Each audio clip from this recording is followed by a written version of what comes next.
Hello there, my name's Damon Lemaitre and welcome to another review.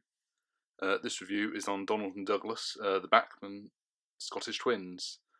Donald and Douglas, as you most likely know, don't come in the Hornby range, although I'm sure Hornby have the tooling to make them if they really wanted to. And so I think, first of all, I think this is going to be, again, maybe another short review, because again, the detail on them is so accurate that it's really hard to find faults. As you know, Donald and Douglas were first seen in the Railway series in the twin engines, and in the Railway series they were also painted blue later on. In the Railway series they've always been popular, however in the TV series they haven't been in the show since series 12, the episode called Saved You, and they had CGI faces in that episode, but like I said, they've not been seen since then. Hopefully they'll come back though. There's been, I've seen on Twitter and Facebook and a number of other social media sites that they are supposed to be coming back, but apart from people just saying they're coming back, I've not actually seen much proof myself, so I'm just going to wait and see and keep my fingers crossed. So moving back onto the models, they're really good. In the TV series, Donald and Douglas have always been painted black, so again they're black here. Also, from about the 7th series, their nameplates moved into more of the middle of their boilers. Again, so that's seen here. That's seen here. So we'll have a look at Douglas first. Also, I think what's really good about their nameplates is that it's written on in the right sort of font. Also, their paintwork, as you notice, it is being Bachmann, it is a lot more glossy. So the light from my bedroom ceiling does actually glow onto them quite a bit. And then again, so you got the tender, yeah, and the numbers. I'd say the numbers were certainly painted on in the right font. And of course, now I'll have a look at the front of Donald. They're the right sort of size and proportion. The wheels are nicely spaced apart, again just like the TV series models.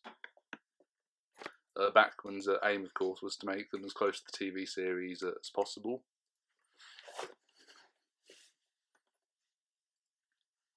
I think they're both really good runners. They run very well indeed. I think Donald actually runs a bit better than the two of them. Quite recently I had issues with Douglas. He was a bit sort of jumpy in that. However, I've got a brother, as I said before, he used to work in T&R Models, the old model shop in Wellingborough, and has quite a bit of model wow experience. He's helping me build my layout when we start. And hopefully when I build my layout I'll be able to show you a lot more of my trains actually running around the layout, which I'm looking forward to. Anyway, yeah, Douglas, he serviced him for me, and he runs a lot better now. There's also been another problem with Douglas. If you look carefully, they've a good thing as well is, like Emily, they couple up. They're very easy to couple up to with the hooks. So if I get that a bit more in focus, so they're really easy to couple up. Also, so that the hook's not too low, Donald has a bit of a spring. You might be able to just about see. Donald has a bit of a spring. It's just about there. It's a bit of a dark colour, so you might not be able to see it as well as I can. There's a bit of a spring, so his couplings are high up. However, Douglas here didn't come with the spring, and so therefore his coupling's a bit low. So that when he does go around the layout, unfortunately, he does so his tender does uncouple sometimes because it's quite low, and so you can see I'll move it up and down. Whereas on Donald it couldn't do because it was of how low it was, how high it was. Sorry, and obviously the spring was there to stop it from going up and down. It depends on how much of a serious model railway person you are. But if you wanted to add a crew inside the cab of your engines, you couldn't do because there's this big black block there, which is a bit of a disappointment. But you could put them on the crew on the tender, so all is not lost. I mean, as plans go, I don't intend to put any crews actually in the engines. I do have a diesel railcar multiple unit that does actually have people inside it, but as I say, I don't actually intend to put any like cruising that in my engines as such at the minute. Maybe in the future I will do. Also, in the TV series, Donald and Douglas had a little black bar between the cab roof and the footplate there. So yeah, around there they had a black bit bar, but like I said, unfortunately there isn't a bar there for some odd reason.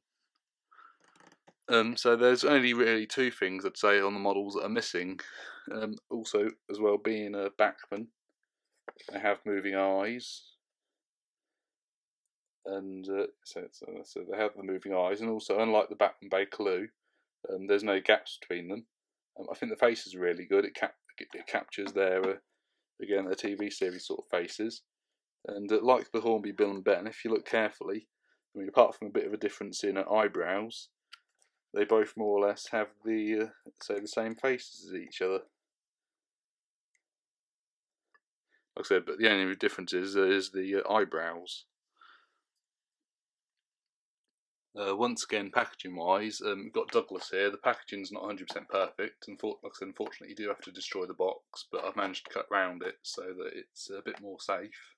Donald and Douglas aren't as fragile, I'd say, as the other engines I've got, like Mavis and Salty, and even Toby. Once again, I got them from Tootley Thomas. I bought them at a Rushden station model show last year. Like I said, if you look on their website, they've got a blog of when they go to all the different events. And I think it's fair to say Donald and Douglas actually come with the longest set of instructions here. They both come with the same instructions of how they work.